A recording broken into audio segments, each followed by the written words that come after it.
The following is a severe weather bulletin.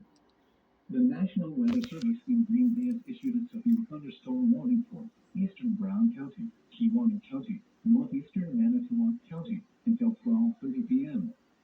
At 11:26 a.m., severe thunderstorms were located along a line extending from near Green Bay to near Bellevue Town to near Denmark to 11 miles northeast of Brilliant, moving east at 45 miles an hour.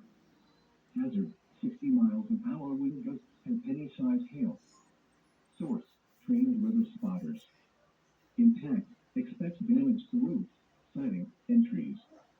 Locations impacted include Green Bay, Kewaunee, Bayshore Park, Algoma, Luxembourg, Denmark, Two Creeks, Bellevue Town, Mishicot, and Larrabee. For your protection, move to an interior room on the lowest floor of a building. Torrential rainfall is occurring with these storms and may lead to flash flooding. Do not drive your vehicle through flooded roadways.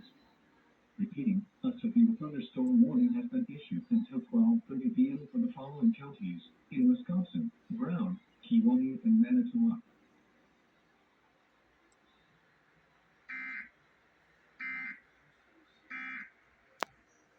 Keep those